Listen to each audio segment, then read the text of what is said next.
गोष्टी प्रत्येकाने आपापल्या डोक्यात त्या त्या लेवलला ठेवल्यात आणि त्या रिक्रिएट करण्याचा प्रयत्न केला. मला फक्त त्याच्या प्रश्नाला थोडी बनवावं मी बघितलं की काय म्हणजे महाराष्ट्रातल्या प्रत्येक माणसाला हा प्रश्न पडलाय किंवा पडतोच की याचा रिमेक का होतोय, की का का होऊ शकत नाही रिमेक. कारण लोकांना आजही आला तरी म्हणजे पुढचा पार्ट का नाही होऊ शकत.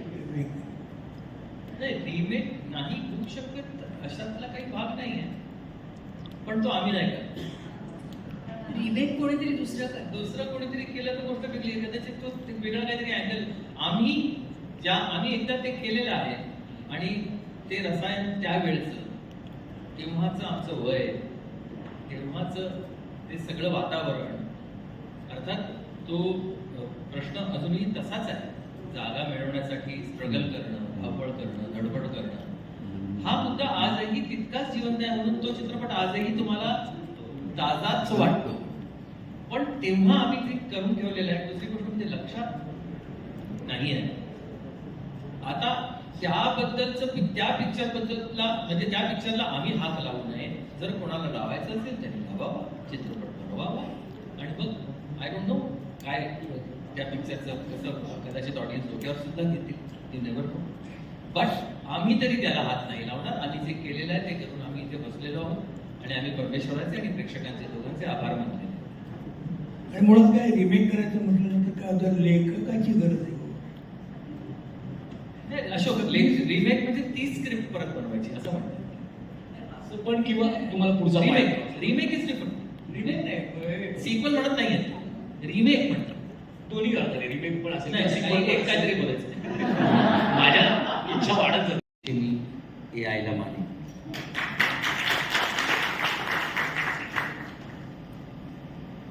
काय यशस्वी झाली, कारण तसा अभिनय केला गेला, तो अभिनेता तो आहे.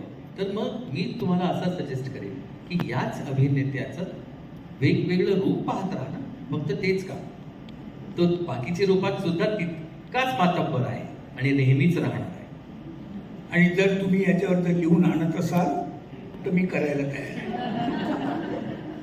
चांगला लेखक. हा, शेवटी चांगला लेखक हवा हेच कर.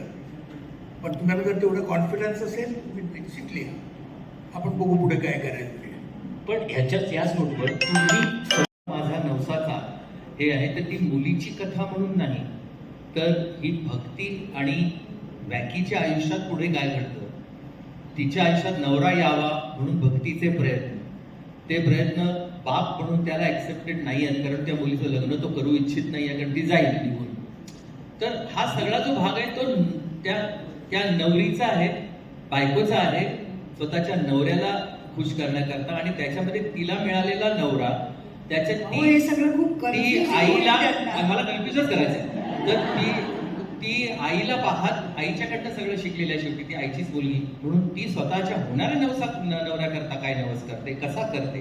त्यामुळे या चित्रपटाचं नाव नवरा माझा नवसाचा 2 आहे. समजलं नसेल तुम्हाला काही, पण तरी सुद्धा तुम्ही हो म्हणता. Sachin sir, 20 September Sachin sir, तुम्ही काय सांगितलंय की फक्त नाव विसरायला लावेल, कन्फ्युज करायला नाही लागलं.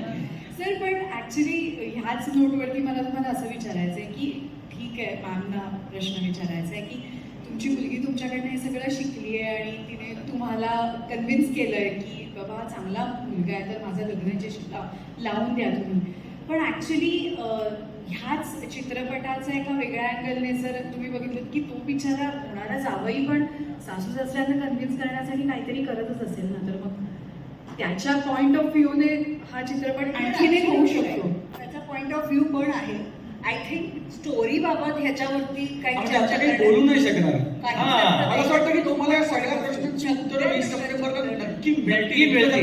आणि त्यामुळे तुमच्या डोक्यात अजून काही प्रश्न येतील ही गोष्ट नंतरची, पण ते आमच्या फायद्याचं होईल कारण त्यांनी आम्ही पुढे पण काहीतरी करू शकतो. आणि टीम म्हणून आम्हाला फार आनंद आहे की तुमच्या मनात जे प्रश्न येत त्याची आहेत आम्ही प्रेक्षक म्हणून आहे. त्याची आम्ही खबरदारी घेतली. असं आम्ही गालात गालात हसतोय चौघे की अच्छा, म्हणजे हे जे आपल्याला वाटलं होतं, म्हणजे सरांना किंवा रायटर्सना जे वाटलं होतं की असं वाटू शकेल, त्याची उत्तर तुम्हाला चित्रपटात मिळतील असं आम्हाला माहिती आहे कारण आम्ही शूटिंग केलं, आम्हाला माहिती शकू शकण्याची शक्यता असू शकते. So we are very happy की तुम्हाला प्रश्न पडलाय कारण आम्हाला माहिती आहे की याची उत्तरं तुम्हाला 20 सप्टेंबरला मिळणार.